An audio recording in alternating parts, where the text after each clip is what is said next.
राज्यात अपक्ष आणि छोट्या पक्षाचं सरकार येईल असा विश्वास बच्चू कडूंनी व्यक्त केला।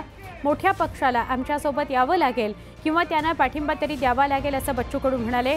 तसंच अमरावतीत राणांनी भाजप संपवण्याचं काम केलं असा आरोपही बच्चू कडूंनी केला।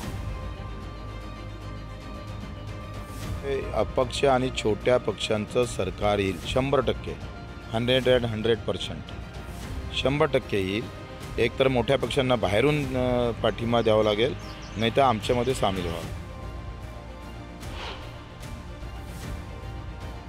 मला इंग्लिश न येऊनही मी राज्याचा उपमुख्यमंत्री आहे, 6.5 लाख कोटींचं बजेट सादर करतो असं अजित पवार म्हणाले।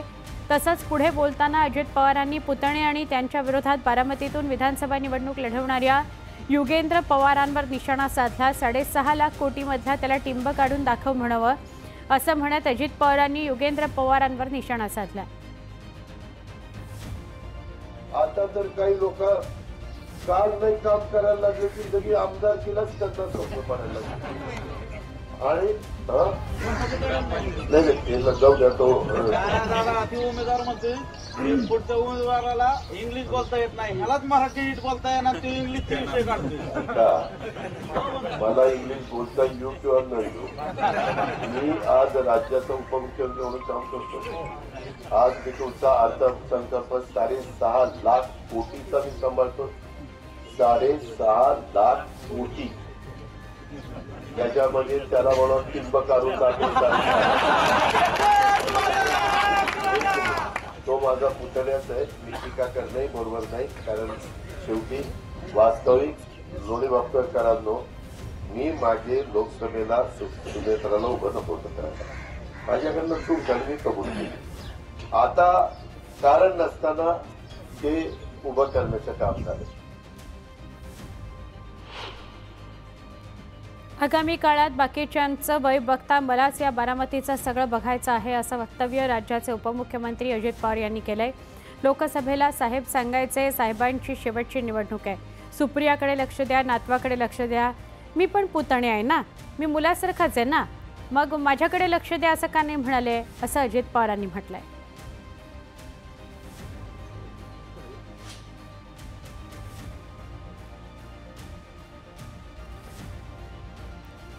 आता सुप्रियाच्या वेळेस पण सांगायचे, साहेबांची शेवटची निवडणूक आहे, सुप्रियाकडे लक्ष द्या, तुम्ही लक्ष दिला तो तुमचा अधिकार आहे, मला काही म्हणायचं नाही। आता पण साहेबांची शेवटची निवडणूक आहे, नातवाकडे लक्ष द्या, याला म्हटलं कठीणच झालं, पोरग सोडलं की एकदम नातूच काढला। मुलासारखाच आहे ना, पुतणे असलो तरी मुलासारखाच आहे। आणि माझ्यात काय कमी आहे, मी काय कमी केलेलं आहे? बारामती तालुक्याच्या सर्वांगीण विकासाच्या करता ज्यावेळेस मी प्रयत्न केले, ज्या पद्धतीने रस्त्यांची कामं काढलेली आहेत,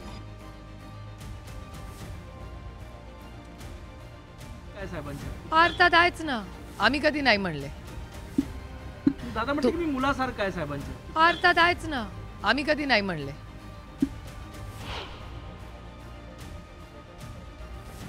उपमुख्यमंत्री अजित पवारांनी मोठा गौप्यस्फोट केल्यावर राजकीय वर्तुळात खळबळ उडाली। आता या वक्तव्याबाबत अजित पवारांनी स्पष्टीकरण दिलंय।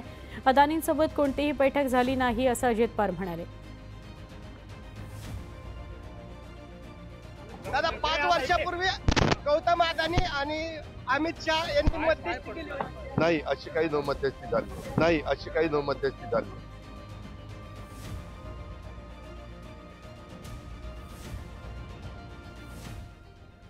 महत्त्वाची बातमी बघणार आहोत। उद्धव ठाकरे आज सिंधुदुर्ग जिल्हा दौऱ्यावर आहेत। इन्सुली या चेकपोस्टवर ठाकरेंची कार अडवण्यात आलेली आहे।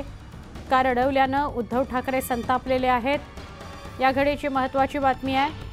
उद्धव ठाकरे आज सिंधुदुर्ग जिल्हा दौऱ्यावर आहेत आणि त्यांच्या गाड्यांचा ताफा अडवण्यात आलेला आहे, त्यामुळे ते थोडे संतापलेच। इन्सुली चेकनाक्यावर त्यांची गाडी अडवण्यात आलेली आहे। थांबवली कोणी तेच माहिती नाही।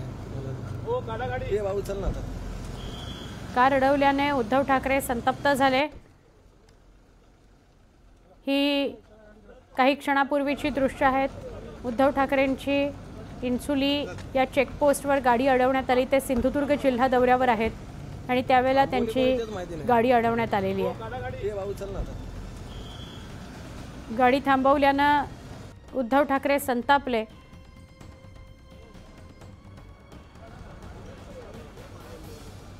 ही दृश्य आहेत सिंधुदुर्गातल्या इन्सुली या चेकपोस्टवरची। आंबोली कोणी तेच माहिती नाही। हे भाऊ चल ना आता। या आधी देखील उद्धव ठाकरेंच्या हेलिकॉप्टरची तपासणी बॅगांची तपासणी झाली तेव्हा त्यांनी राग व्यक्त केलेला होता। आत्ता सुद्धा अशी माहिती मिळते की उद्धव ठाकरेंचा ताफा अडवण्यात आला। इन्सुली चेकपोस्टवर त्यांची कार अडवण्यात आली। हे भाऊ चल ना आता।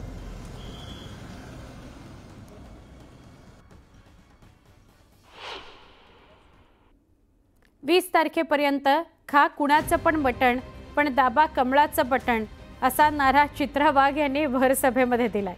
तर 20 तारखेला मटणवाल्यांना आधी बाहेर काढा आणि जरी डोक्यात मटणाचा रस्सा असेल तरी त्याला बायकोचा मंत्र आठवायला हवा आणि त्यानं कमळाचंच बटन दाबायला हवं असं आवाहन चित्रा वाघ यांनी मतदार महिलांना केलेलं आहे। हा कुणाचं पण दाब कमळाचं हे 20 तारखेपर्यंत करायचं। किती तारखेपर्यंत जमेल आणि 20 तारखेला काय आहे 20 तारखेला ग त्या दिवशी मटणवाल्याला आधी बाहेर काढा। चला म्हणा आपल्याला मतदान करायला जायचं। तिथे त्या ईव्हीएम मशीन वरती जरी त्याच्या डोक्यात असला मटणाचा रस्सा तरी त्याला आठवेल बायकोचा मंत्र हा कुणाचं पण मटण पण दाब कमळाचं बटन।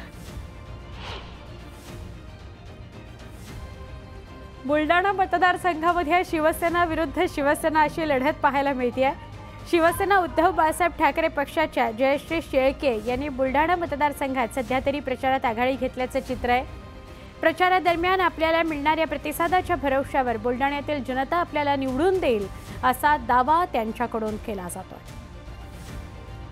प्रचंड प्रतिसाद हा जनतेचा आहे, महिलांचा आहे, आबालवृद्धांचा आहे आणि नक्कीच बुलढाणा विधानसभा मतदारसंघामध्ये महाविकास आघाडीचा झेंडा फडकल्याशिवाय राहणार। आव्हान काय असेल?